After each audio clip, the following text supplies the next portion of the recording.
Hello, hello, hello, hello. My name is Claire. Welcome to my channel, Cool Claire ASMR.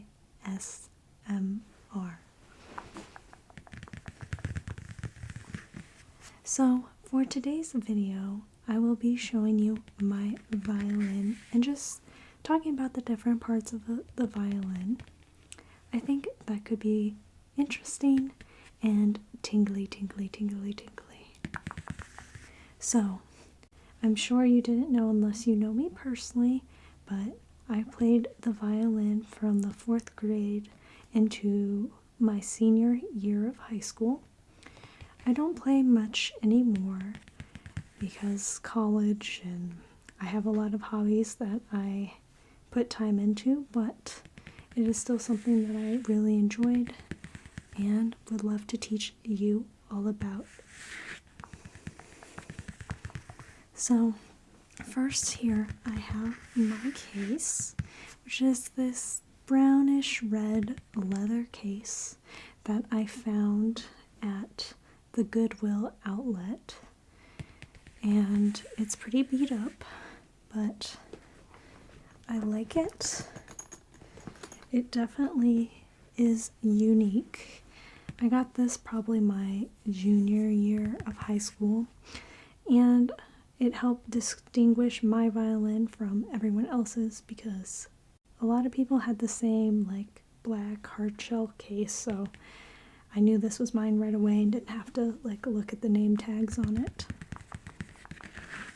So it's definitely a little beat up, like right here there's like a little tear, but it served me well and protected my violin.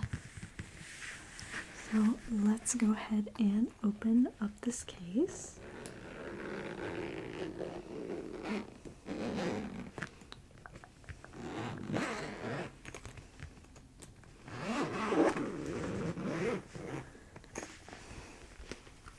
Alright.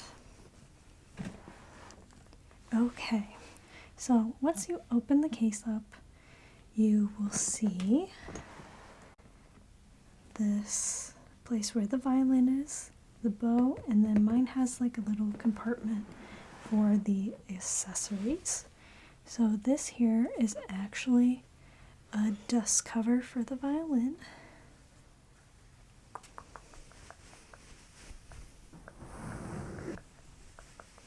And it just helps protect the violin from dust and also from the bow or the top of the container from scratching it.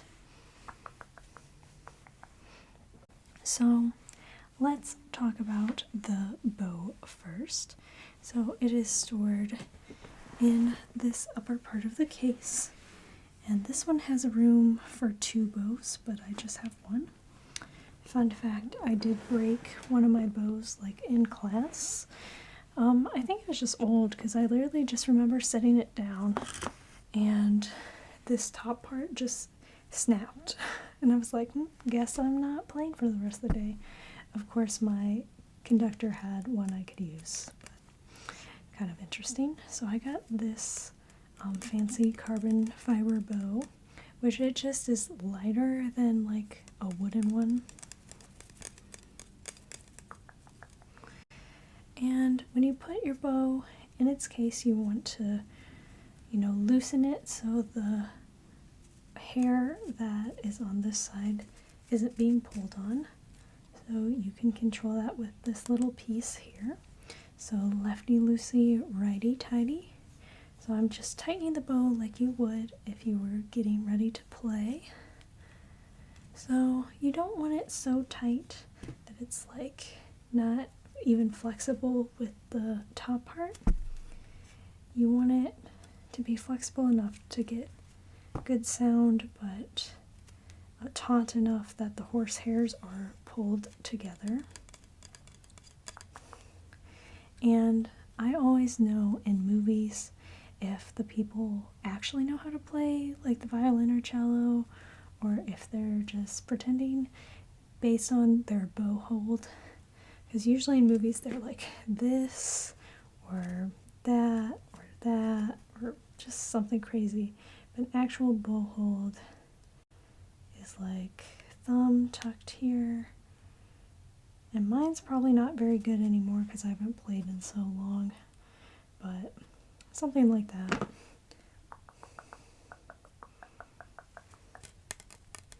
And then when you're ready to put the bow back in the case, like I said, you just loosen it using that on the end and put it back in and flip the little piece inside the case to secure the bowl so it's not falling out. And then, like I said, my case has a little room for accessories. So some accessories that you'd have with your violin that are necessary to play it, besides the bow, include a shoulder rest, which is what you pop onto the bottom of the violin to have against your shoulder.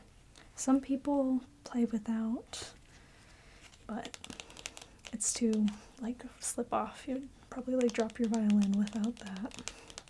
And then some rosin, which is put on the bow to help gain traction so your violin will produce noise when the bow goes across the strings, because without this, then the horsehair just glides over and doesn't really produce much of a sound. So I have this fancy jade rosin that kind of sucks, but the good one that I had broke. So here's my broken rosin, but this kind is much better.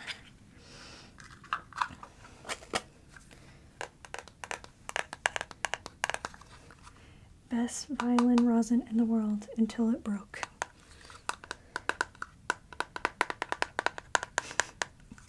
At least according to the box.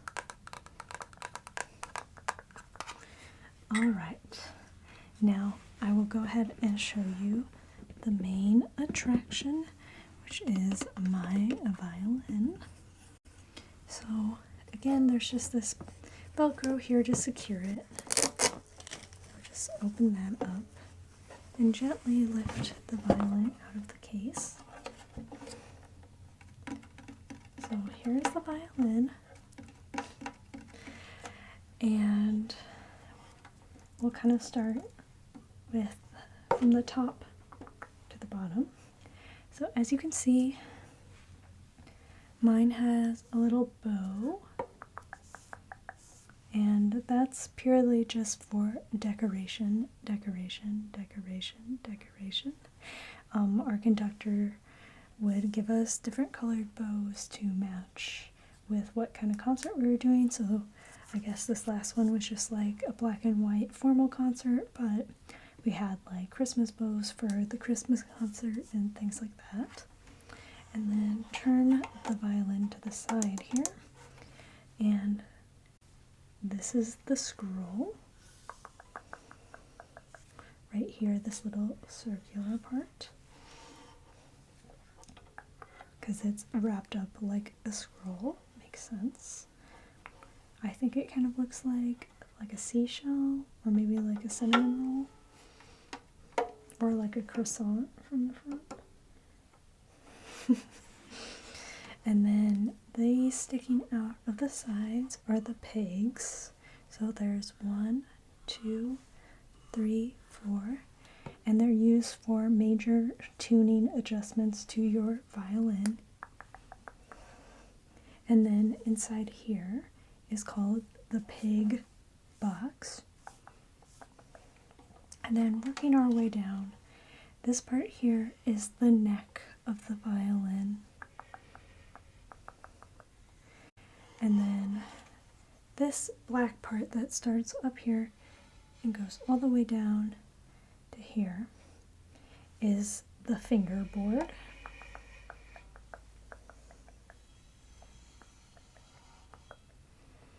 Okay. And then, of course, the strings. G, D, A, and E. I believe. God, it's been so long since I played. And then this top part here is called the upper bout. upper bout. Okay, now where I'm holding the violin here is called the waist. The waist. And then these little cutouts in the front are called F-holes, named after the F shape.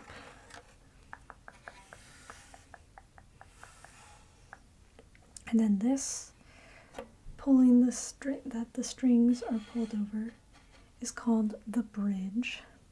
And many a times people's bridges have fallen down, and it's never good when the bridge moves because it throws all the strings out of tune. And then here is the tailpiece. Oh, and I have this little piece on here that you can put on the bridge just to kind of change the tonal quality, stop it from vibrating as much. And then this part here is the tailpiece. And then these little parts right here, 1, 2, 3, 4, are the fine tuners.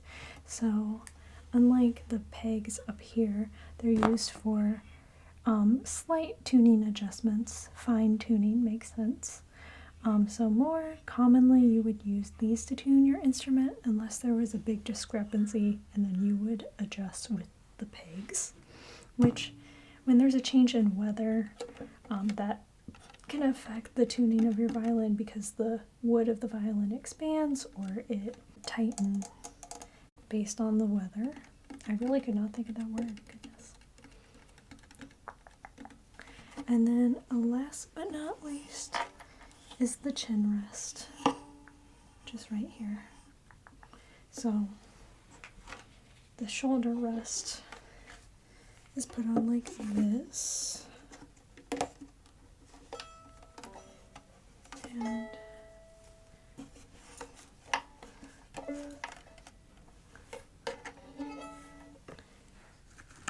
And of course my bow isn't tightened now.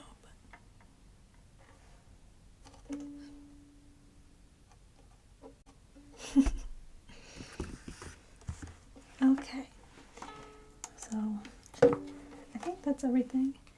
This part here, just the general part, is called the lower bout. But I think that's the only part that I missed.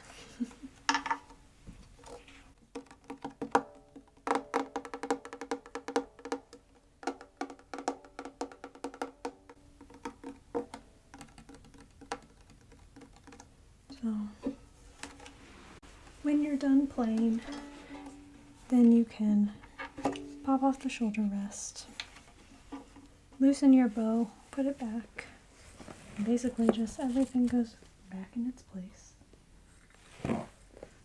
Put the rosin away.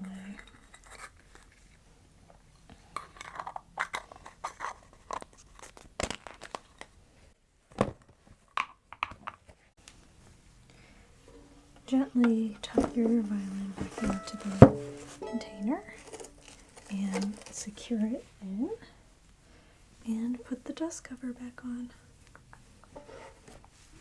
Stick my broken rosin in there too. And then you're all done and you can zip it back up.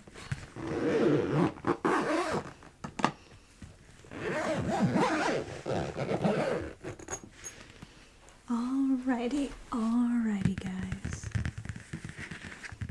Thank you so very much for watching. I hope you have a good day, good night, good night.